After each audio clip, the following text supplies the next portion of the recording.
So ever since I first bought the boat, I've been wanting to turn it back into a sailboat, but I can't use the original rig because A, we don't have a plan for it, and B, it's not the original boat the way it was originally built. So now that I've got my telescoping mast, I've really been studying a lot, the practical junk rig, sailmaker's apprentice, stuff like that. And I've also been working here in the shop with Liz and coming in with stupid, crazy ideas, and then she says something like this. Okay. So the original plan was for me to build something that I could build myself, like junk sails, something that was fairly easy to design, something that I could make work, being a total amateur, but having the access of an actual sail shop and the help of Liz. But then things changed. Now I'm driving a truck, I've got my mast in the back, and I'm heading down to Sydney to hang out with the guys at Precision Sails who have offered to design super custom sails for this boat.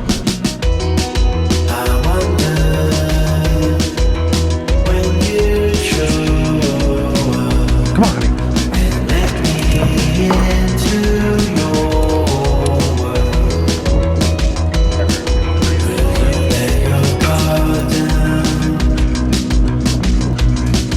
So normally raising it on the boat, gravity and resistance would be working with us, so we would raise this section first, then this one, then this one, then this one.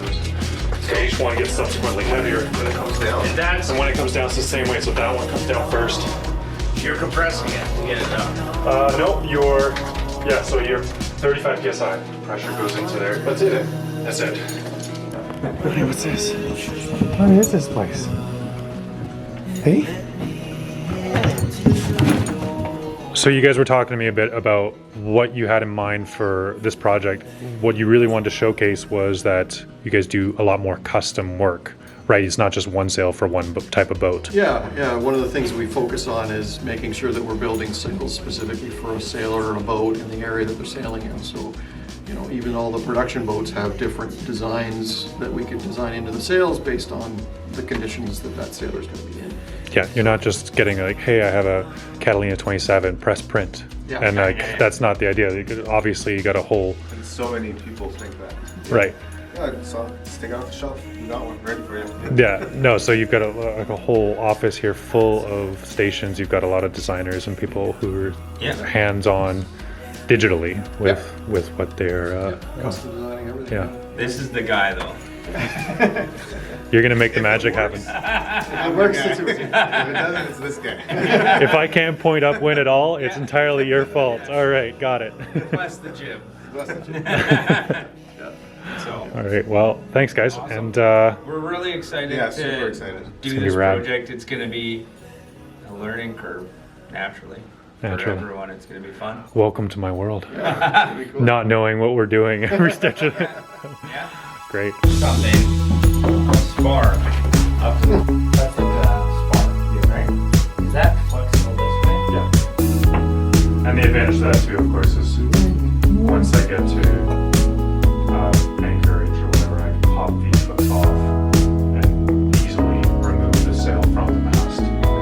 Is this a sail or just rigging? Right now, I'm just envisioning as rigging, Yeah. but I mean, if it is sail, it has to be able to come down easily because this would protrude above the top of the cabin. Right. So this is the top collar would be all the way down here, but then you'd still have this section sticking up. So whatever's there can't be hard mounted. it's gonna be It has to be able to come something. down quite easily. What are you thinking for these battens? Slides on a piece of Dyneema or cable? So if we put slider. giant, spacer mast track sliders, and it would only add like, That stuff is stronger than the actual hardware for a sail. and it only adds like 3 or 4 inches when the mast is down, which doesn't mean anything. And it's a nice shot of your butt right now. I don't know how much you want. Don't be sorry, you're the one on it. It's your butt, man. I don't know. I could put that as the cover image. Really got a lot of views. Check this out. Like That would solve a lot of issues because then when you're adjusting the top, you can really crank the Yeah, leech tension. I could do as much downhaul as I want. If you're pulling it down here, Yeah. this will get back. Yeah, just What- pull it back. How far back is the block or track? It's not even in there yet. You've got 30. Yeah, but you have I've got, space, right? so I've got, on the top of the cabin, it sits back about 16 feet from where the mast is. That's where I've got a nice space there. But then I could go further back to the bimini. That's a hard structural bimini. Sorry, this is your 16 feet. So I got 16 feet to a prime spot for a rail. Problem we're having right now is figuring out it's easy well enough to raise a sail on a telescoping mast. It is quite difficult to get the right shape out of it. And to get the right shape out of a sail, you have to be able to do downhauls, uphauls, be able to pull down on the rear sheets as well, and pull up at the halyard at the top and be able to control basically 4 corners of a triangle, which actually has 3 corners, but whatever. Kind of hard to do when your entire mast just disappears into receding nesting dolls. So we're just trying to figure out the hardware solution for that. You're trying to do there are 2 things. You're trying to do this forward and out. This. And I'm not 100% locked on that. You know? Because this is going to obviously damage everything in the way. Like, Yeah. would this be at the front? Yes. Yeah. 8 inches of cloth. This is kind The designers are in design mode. Look at them. brain is working. They're working so hard. Honey, do you have any design ideas for me? Come on, use your big brains. Where's the sail? Where's the sail, honey? Go get the sail. Go get the sail. Go get it. Where's the sail? The first joint. So 25 feet, I don't know, inch and a half. Honey, what are you doing? Help me measure. Yeah, Ron, that's easier than me drawing it out right now. I can draw it out tomorrow. I just want to know how wide these rings are.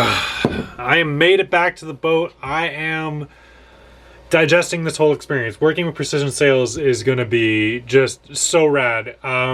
So they really rolled out like the red carpet for me. Okay, I had Ron, who I've been talking to for a while, is like lead marketing, but Daryl, who's like the CEO, and Andreas, who's like one of their lead designers, all were there on a Saturday to meet me, and when their offices were closed and they were supposed to have a weekend, and instead they spent 3 hours just brainstorming my silly little telescoping mast situation. It was really cool to hang out with people who have all this experience, who are super knowledgeable what they're doing, and instead of saying it can't be done, we're saying things like, have you ever considered this, or have you ever considered that, and oh, this is going to be so cool, and they're actually getting excited about this project. And there's a huge amount of constraints with it, right? Like, this boat is not typical, and there's this huge amount of customization that has to be done, and they're just like nerding out about it. And that's the big part I really took away from the talking to these guys about their whole history, starting out as a more traditional sail loft and then moving to what they are now, which is mainly like half a design studio here and then half a giant factory over in Shenzhen. And they had to design all kinds of custom hardware over there to build laser cutting CNC massive machines that like cut their crazy designs that they can do here. And I got to look at their studio and they're like there, and it's really cool. It's like loads of computers. They have a lot of designers there. You get the real impression that like they are big on customization. They're not just churning out sail after sail after sail the exact same. These guys are really tailoring each sail and tweaking things as they go along, which means they're innovating and means that they're making something for you, or for this case me, something that actually will work with my really custom weird application.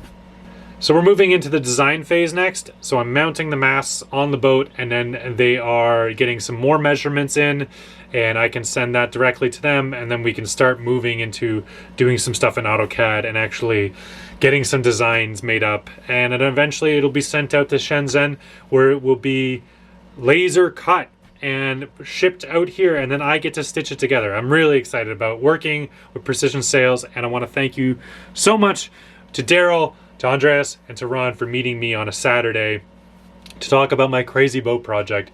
You guys are awesome, and I really look forward to working with you guys.